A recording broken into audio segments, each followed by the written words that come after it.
Ganyan. Sa lugar kung saan naman nila naaresto ang driver ng bus. Pero marinitin na din ang driver na si Princess Caro na nagsalita siyang tumakas.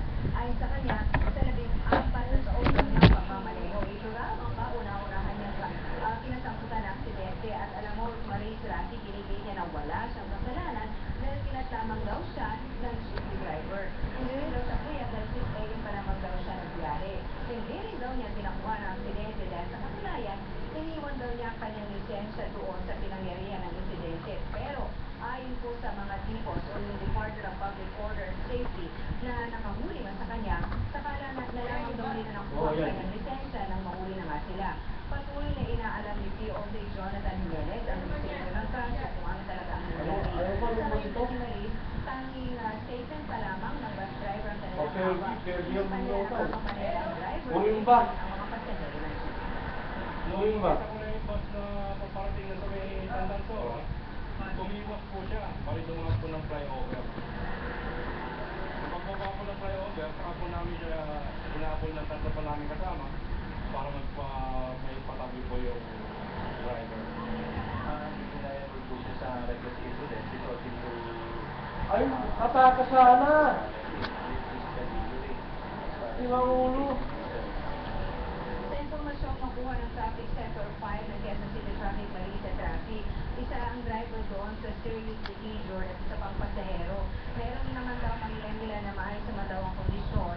At later on, susubukan daw nilang pumunta sa ospital na mismo para makuha na nila ang mga nasabi na pasahero ng bus. Ay rather, ng jeepney. Traffic. Marisol, may kinatawan na ba yung nakabanggang bus para asikasuhin din yung mga na-aksidente at asikasuhin yung kanilang mga pangangailangan? Nung napunta tayo kanina Maris doon sa Sector 5 ng Traffic NTC, sinabi sa atin na nandoon na raw ang mga kinatawa ng bus company nitong Coimbang Bus at inaasikaso na raw nila. We understand, according doon sa Sector 5, na inaasikaso naman daw at sinabi ng driver sa atin na sinabi raw ng pamunuan na sasagutin naman daw nila ang lahat ng gustusin sa pagpapagamot sa mga nasugatan sa aksidente. Oo, Marisol, ginigit ng driver ng bus na hindi naman niya tinangkang tumakas. Pero hindi ba niya alam na dapat pag may mga ganitong klase ng mga aksidente, yung mga driver ng mga sasakyang yan, hindi dapat umaalis sa scene of the incident? Salamat sa katanungan mo na yan, Marisa. Oo nga pala. Sinabi ng bus driver kung bakit siya umalis. Alam naman daw niya na ang SOP ay dapat doon lamang. Wala dapat daw galawin na sasakyan hanggang hindi dumarating at hindi tapos ang operasyon. Ang sabi po niya, i-soft surrender daw niya ang kanyang bus doon sa Traffic Sector 5 na malayo-layo rin dito. I think sa Mandalites yung Maris. Kaya raw siya kumarunong papunta doon but not that fast pero medyo may kabilisan nga daw dahil ang gusto niya makabalik agad sa crime scene at makatulong doon sa mga biktima. Kaya daw siya umalis dahil dadalhin sana niya ang kanyang bus para i-surrender doon sa Traffic Sector. Maliwanag isa kung yung bus. Yung mga patunayan na talagang nagtangka siya, hypothetical question, Marisol, kung talagang nagtangka siya nga tumakas, paano ba ito makaka-apekto sa kanyang kaso? Oo, sinabi ng mga investigador na maaaring maka-aggravate ito sa kanyang kaso, makatagal pa nga na ito kung mapapatunayan gano'n. Dahil imbis na reckless imprudence result in multiple homicide damage, multiple physical injuries, at saka damage to property, posible pa raw na magkaroon pa siya ng ibang kaso kung makapatunayan nga na nagtangka siyang tumakas. Alright, maraming salamat, Marisol Abduraman. Habang tagilid pa, nililinis na ng otoridad ang ilang estero at daluyan ng tubig sa Metro Manila. Una nilang target ang lungsod ng Valenzuela na madalas bahain kapag umuulan. May ulat on the spot sa Tricia Ramos.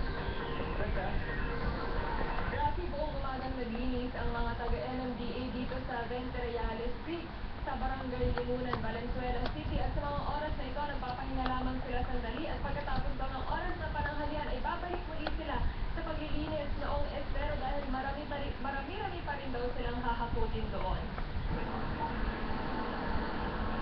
Natatakpan ng water lily, basura at burak ang mahigit 1 kilometrong Venterales Street sa Barangay Limunan, Valenzuela at hindi na dumadaloy ang tubig. Kaya ito raw ang inunang linisin ng Metro Manila Development Authority o MMDA sa ika-4 na taon ng Estero Gift o ang Metro-wide Estero Cleanup ng ahensya. Dahil sa pagbabara sa Venterales Street, umaabot sa 7 talampakan ang baha sa Valenzuela at Bulacan kapag umuulan.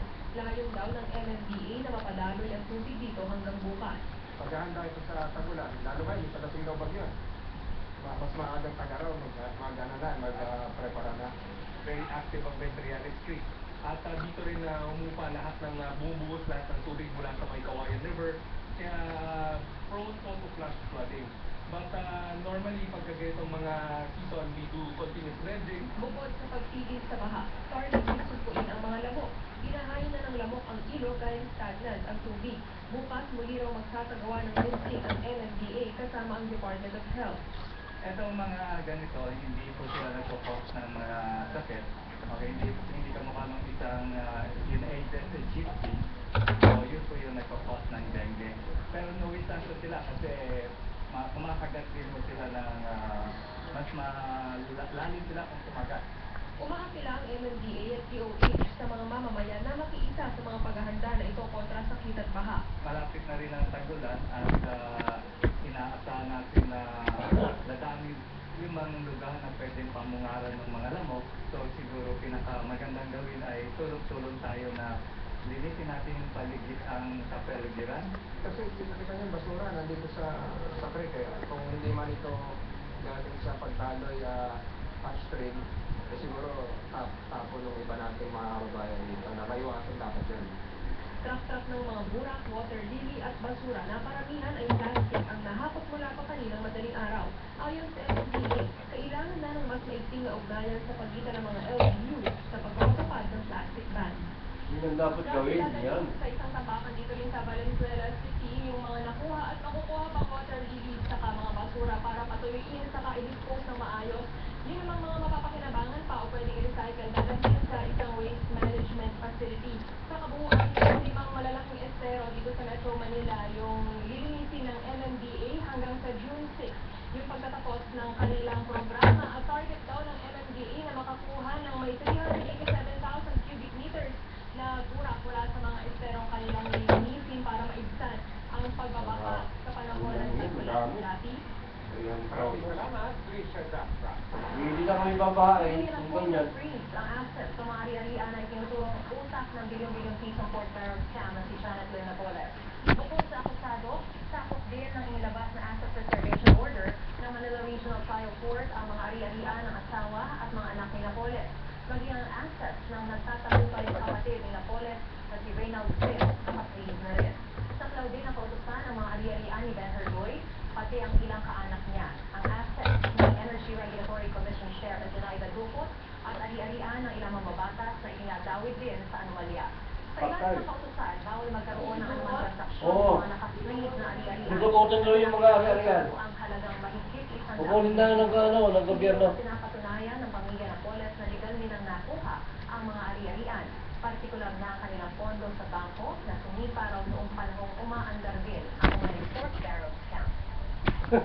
Umaandar. Sira ulo ka, ha? Tingin sa kuryente ang Eraso ngayong buwan hanggang Mayo. Taong bayan pala yun. Baling ko talaga. Generation charge ngayong buwan, ibig sabihin, maaaring tumaas ng mahigit 70 centavos ang kada kilowatt hour ng kuryente. Sa Mayo naman, posibleng umabot sa mahigit 7 pesos ang generation charge. Kaya ang tatingin kung sakali ay Tapos, nag-birthday yung nanay mo sa heritage. kwenta ito dahil manggagaling na ang supply ng kuryente. sa Patay na, lupay na gano'n. May tumbakan. Sana nakita ng gano'n. market. Sinusugis na ang nasa likod ng pagnanakaw at pamamayagay sa negosyante sa Silang Cavite.